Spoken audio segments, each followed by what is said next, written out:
caution you of the days to come, because they will not be easy. There are people among us today who might not be with us next year at this conference. And this is the reality.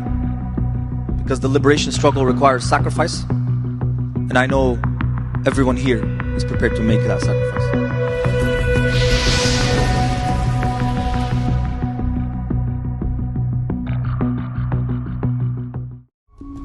In May 2024, over 100 organizations gathered for the People's Conference for Palestine in Detroit, Michigan.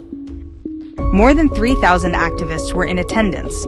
Speakers celebrated the October 7th massacre, called for resistance against the West, and mapped out a vision for the destruction of America from within. The Palestinians who came to the United States understood their role immediately upon arrival. We, the movement for Palestine in North America and across the world, are here to fight until victory. This violent movement has been growing for decades. It's made up of groups including Within Our Lifetime, Students for Justice in Palestine, the Palestinian Youth Movement, and many others. After the October 7th attacks, anti-Israel groups in America were emboldened.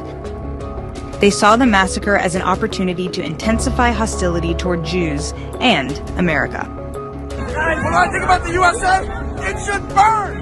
Death to America! As the movement worked non-stop to legitimize the Hamas attack, the activists openly flaunted their hatred of Jews and Israel through protests, vandalism, encampments, and violent assaults, both in the streets and on college campuses. Flags of terror organizations became commonplace in public spaces. I support Hamas! I am Hamas! We are Hamas! Yes, we're all Hamas!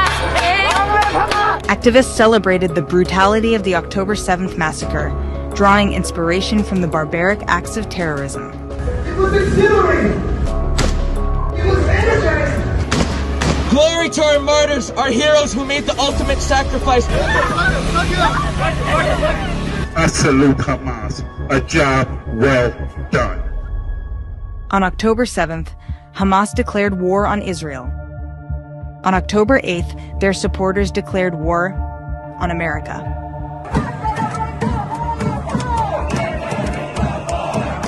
It is time to bring the war home! It is time to smash this empire! The goal of the movement is not just to destroy Israel. Their primary target is the U.S. Empire will fall! Empire will fall! They call America the enemy, the beast, or simply empire.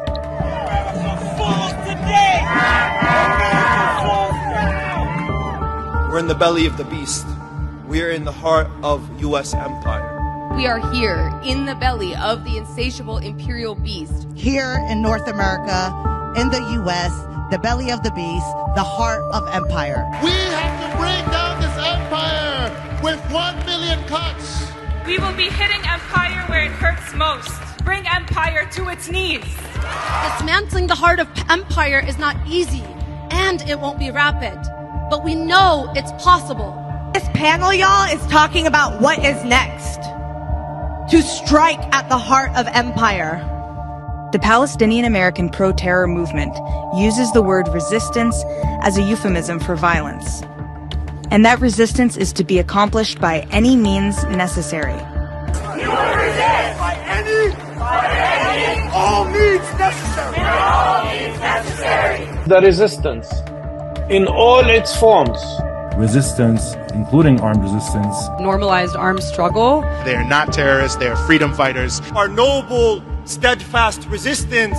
Conference speakers outlined their strategy for bringing the war home. I believe our fundamental role is to generate political and social crisis within the American ruling class. Mass mobilizations is the primary tactic. Street shutdowns, bridge and train shutdowns, airport caravans and shutdowns, encampments, building takeovers, targeting of weapons manufacturers, shutting down events. We will be here in the streets, on our campuses, in our classrooms, in our workplaces every day. We have made the situation untenable for the empire's ruling classes and the political establishment. They have created a disruptive movement made up of students and faculty, turning young minds into anti-American extremists. Our movement has helped transform students into revolutionaries. Iran, Hezbollah, Hamas, and other factions that fight American hegemony in the region. People who are 18 and 19 years old on campuses truly understand these ideas now. Protesters target cultural and historical landmarks, seeking to destabilize the foundations of American society.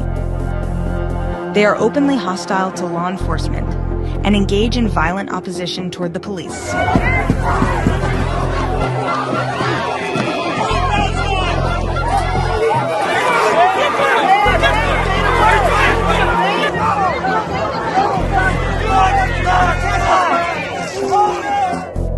The influence of these organizations isn't limited to universities and public spaces. They've even reached the halls of Congress. Congresswoman Rashida Tlaib.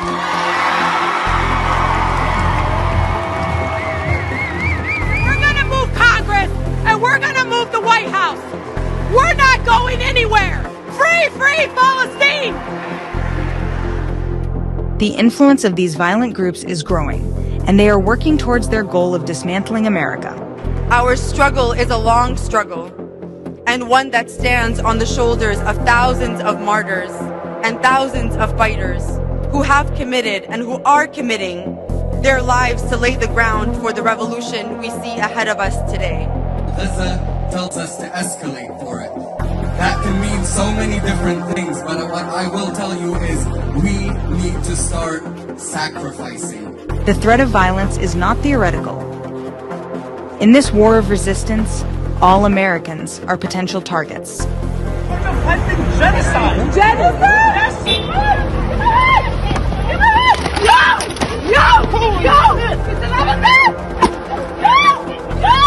These organizations are determined to achieve their revolution, whatever the cost, by any means necessary. Resistance, by any means necessary. If the enemy refuses to die, it must be killed. There is only one solution! The Palestinian diaspora in North America has committed its martyrs for this cause. Students have brought the war home. It is either victory or death. Either victory or death. They're losing their ability to control us. And this means that now the gloves are off, and quite frankly, anything is possible.